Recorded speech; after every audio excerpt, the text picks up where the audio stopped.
Pertama, diakui setelah kita kasih data-data fakta bahwa ini produk jurnalis, itu diakui. Yang kedua, tempat jin buang anak itu metafor, itu endingnya. Jadi sebenarnya ya ini peradilan apa? Gitu. Berarti dipaksakan peradilan ini. Itu kesimpulan kami. Saudara ahli sempat bertanya kepada penyidik, ada nggak kalimat sebelumnya seperti apa? Atau ada nggak kalimat salahnya seperti apa? Dia katakan saya tidak punya kesempatan untuk itu. Jadi sekali lagi memang tidak lengkap. Tadi sampai saya kasih ilustrasi yang menurut saya tidak bisa dibantah. Misalnya ayat Quran, fawailul lil musallin, celakalah orang yang sholat. Kalau berhenti sampai ayat itu aja, bubar kita, nggak mau sholat. Kenapa? Wih gila, celaka gue sholat, celaka.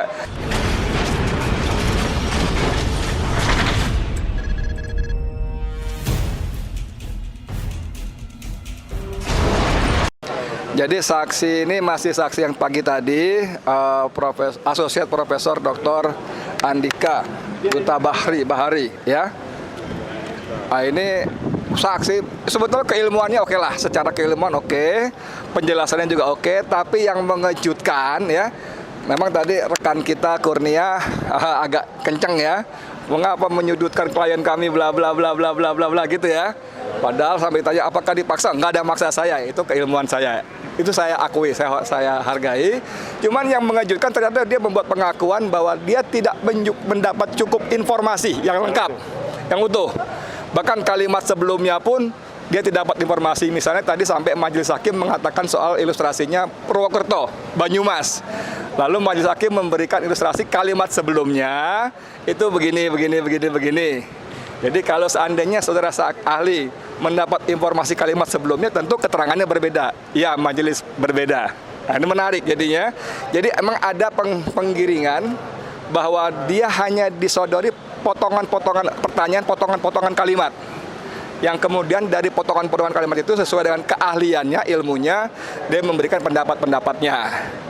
Tidak salah, cuman inputnya yang keliru ya, minimal nggak lengkap. Sampai tadi di akhir persidangan ketika diminta tanggapan, saya mengatakan amat berbahaya kalau dia tidak mendapat informasi yang lengkap. Misalnya tadi saya tanya, apakah saudara ahli sempat bertanya kepada penyidik, ada nggak kalimat sebelumnya seperti apa? Atau ada nggak kalimat salahnya seperti apa? Dia katakan saya tidak punya kesempatan untuk itu. Jadi sekali lagi memang tidak lengkap. Tadi sampai saya kasih ilustrasi yang menurut saya tidak bisa dibantah. Misalnya ayat Quran, fawailul lil musallin, celakalah orang yang sholat. Kalau berhenti sampai ayat itu aja, bubar kita, nggak mau sholat. Kenapa? Wih gila, celaka gue sholat, celaka.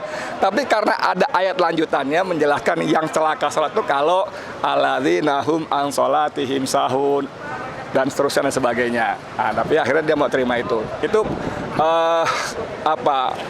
hotline dari saya lah, underlying dari saya, bahwa bahaya sekali saksi yang sebetulnya punya ilmu mumpuni, tapi karena mendapat informasi yang nggak lengkap, maka kesimpulannya pun menjadi tidak akurat.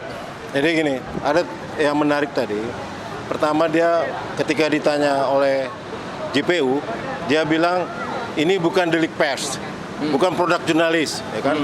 Harus saya kejar, saya tanya dulu kan, apa dasar apa saudara menyatakan bukan produk jurnalis? Nah, ternyata dia hanya mendapat informasi sepihak. Begitu saya kejar bahwa dia klarifikasi lagi, sepanjang pembicaraan itu ada data dan bukti, maka itu dokumen itu bisa Nah, produk jurnalis dia tidak paham apa itu produk jurnalis, dia tidak paham, dia bukan orang pers dan bukan ahli pers. Tapi kalau saya jelaskan bahwa ini ada badan hukum, ada apa, baru dia ngakui bahwa ini produk jurnalis. Nah, yang kedua, pernyataan itu bohong. Tapi kalau pernyataan itu sepanjang tidak ada bukti-bukti. Tapi kalau ada bukti, pernyataan itu boleh dikatakan benar. Gitu. Artinya apa? Ketika saya tanya bahwa apa yang dikatakan terdakwa itu adalah hasil riset dari lembaga LSM, dari media ini, saya bilang, dari LSM ini, Walhi. Nah, dia nggak tahu rupanya. Kalau seandainya ada informasi ini benar, ya itu benar berita itu, dia bilang. Diakui bahwa itu sepanjang ada bukti pembicaraan itu mah diakui kebenaran, itu dia bukan cerita bohong. Ini hal-hal yang menarik buat saya. Nah, yang kedua, artinya apa? Sepanjang persoalan hukumnya adalah masalah tempat jin buang anak. Nah, dia ngakui ini adalah metafor, artinya memang benar, artinya jin Bukan bohongan makna itu sebenarnya. bukan makna yang sebenarnya, artinya bahasa kiasan lah, artinya seperti itulah. Artinya memang nggak bisa dipatahkan bahwa tempat jembuhan itu tempat yang menghina benar, enggak gitu loh. Artinya memang metafor gitu loh. Itu diakui oleh ahli ini. Nah, yang menguntungkan lagi bahwa ahli ini dia memang dikasih pertanyaan-pertanyaan sepotong-sepotong oleh penyidik gitu loh. Artinya dia tidak mendapat pertanyaan-pertanyaan yang utuh sebagaimana di dalam YouTube itu selama 2 jam itu, durasi 2 jam itu enggak, dia bolong. Jadi pertanyaan 5 menit cuma nonton. iya, cuma 5 menit dia melihat. Jadi dia memang tidak mendapat informasi yang utuh. Akhirnya apa? Dia menjelaskan apa adanya gitu loh.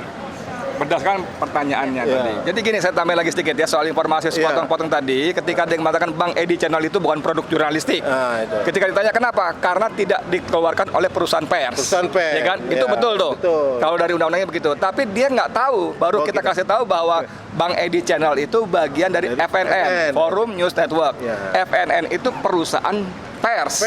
Sudah terdaftar di Dewan Pers Ya. dan Bang Edi Channel yang menjadi bagian dari FNN itu sudah didaftarkan juga, diberitahukan juga kepada Dewan Pers.